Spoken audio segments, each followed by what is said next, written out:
নমস্কাৰ। অনুসন্ধানৰ অন্য এটা ভিডিঅ'লৈ আপোনাক স্বাগতম জনাইছোঁ।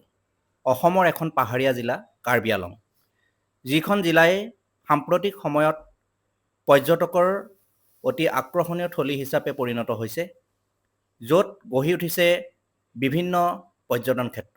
আৰু এই পৰ্যটন ক্ষেত্ৰসমূহ চাবলৈ দেশী বিদেশী বিভিন্ন পৰ্যটকে বিভিন্ন সময়ত ভিৰ কৰা পৰিলক্ষিত হয়। আজি আমি আপোনালোকক দেখুৱাব বিচাৰিছোঁ ডিফু চহৰৰ এখন অতি আকৰ্ষণীয় পাৰ্ক, মাটিপুং পাৰ্ক। এইখনেই সেই পাৰ্কখন। আমি পাৰ্কখনৰ প্ৰৱেশ দুৱাৰেৰে ভিতৰ ভাগলৈ সোমাই আহিছোঁ। এয়া আপোনালোকে চাওক, এটা বৃহৎ এলেকা সামৰি পাৰ্কখন অৱস্থিত।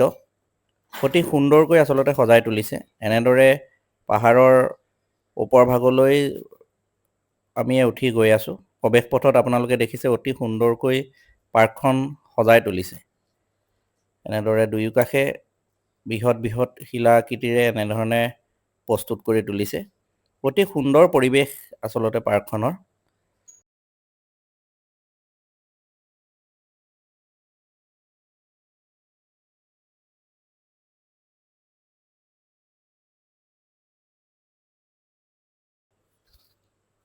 অতি সুন্দৰ প্ৰাকৃতিক পৰিৱেশৰ মাজত পাৰ্কখন গঢ় লৈ উঠিছে। আপোনালোকে দেখিবলৈ পাইছে অতি সুন্দৰকৈ এনেদৰে ৰাস্তাসমূহ বিভিন্ন ঠাইলৈ যাবৰ বাবে প্ৰস্তুত কৰি দিছে, আৰু ৰাস্তাত এনেদৰে ফুল গছেৰে তোৰণ সদৃশ এনেদৰে প্ৰস্তুত কৰিছে। যোনফালে চাই সেইফালে কেৱল আপোনালোকে সেউজীয়া দেখিবলৈ পাব। অতি মূল্যৱান গছ গছনি পাৰ্কখনত আচলতে সংৰক্ষণ কৰিছে তেখেতসকলে। বৃক্ষ, গুল্ম, লতা আদি জাতীয় বিভিন্ন ফুল আৰু গছসমূহ পাৰ্কখনত ৰোপণ কৰা দেখা গৈছে। আৰু গুল্মজাতীয় যিসমূহ গছ আছে, সেই গছসমূহক বিভিন্ন শ্বেপত কলম দি একোটা ডিজাইন কৰিবলৈ চেষ্টা কৰা দেখা গৈছে। আৰু যিসমূহে পাৰ্কলৈ অহা যিসকল পৰ্যটক তেখেতসকলক আকৰ্ষণ কৰিবলৈ সক্ষম হৈছে। এয়া আপোনালোকে দেখিছে অতি ধুনীয়াকৈ এই গুল্মজাতীয় গছসমূহ কলম দিছে।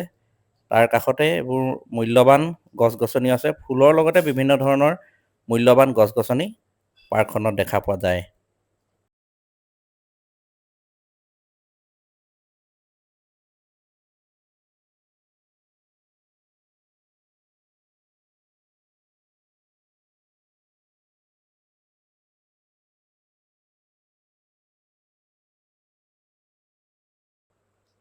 পাৰ্কখনৰ এটি অতি আকৰ্ষণীয় অংশ হ'ল এই শিশু উদ্যানখন। পাৰ্কখনৰ মাজতে এনেদৰে এখন অতি সুন্দৰ শিশু উদ্যান গঢ়ি তুলিছে, যিখন শিশু উদ্যানত শিশুসকলে আনন্দ মনেৰে খেলা ধূলা কৰিব পাৰে। বিভিন্ন ধৰণৰ খেলা ধূলা সামগ্ৰীৰে পাৰ্কখন অতি সুন্দৰকৈ এই শিশু উদ্যানখন গঢ়ি তুলিছে।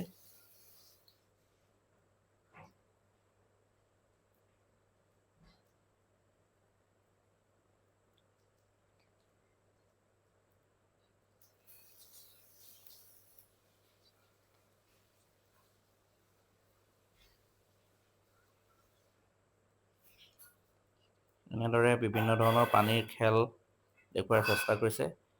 এইটো পাৰ্কখনৰ এটি অতি আকৰ্ষণীয় মুকলি মঞ্চ আছে। ইয়াতেই বিভিন্ন ধৰণৰ ইয়াত অনুষ্ঠান অনুষ্ঠিত কৰে। এইটো ষ্টেজ, আৰু তাৰ লগতে এইফালে বহাৰ ধুনীয়া সুবিধা। মুকলি মঞ্চ অতি ধুনীয়াকৈ গঢ়ি তুলিছে। এই যে দেখিছে সুউচ্চ টাৱাৰটো, এই টাৱাৰটোৰ ওপৰ ভাগৰ পৰা ডিফু চহৰৰ প্ৰাকৃতিক পৰিৱেশ উপভোগ কৰিব পাৰে। লিফ্টেৰে ওপৰলৈ গৈ সমগ্ৰ ডিফু চহৰৰ প্ৰাকৃতিক পৰিৱেশ উপভোগ কৰিব পাৰি।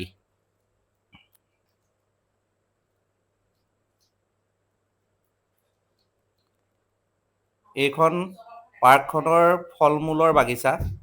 এই বাগিচাখনত বিভিন্ন ধৰণৰ ফল মূল দেখা পোৱা যায়। আম, কঁঠাল, বগৰীকে আদি কৰি বিভিন্ন ধৰণৰ ফল মূল এই বাগিচাখনত দেখা পোৱা যায়।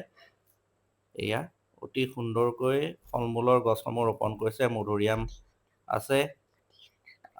আপোনালোকো আহিব পাৰে এইখন ডিফু চহৰৰ অতি আকৰ্ষণীয় পাৰ্ক, যিখন চহৰত সুন্দৰকৈ আজৰি সময় অতিবাহিত কৰিব পাৰি আৰু ল'ৰা ছোৱালীয়েও আচলতে খেলা ধূলা কৰিবৰ বাবে অতি সুন্দৰ ব্যৱস্থা পাব। প্ৰাকৃতিক পৰিৱেশৰ মাজত আপোনালোকো আহিব পাৰে।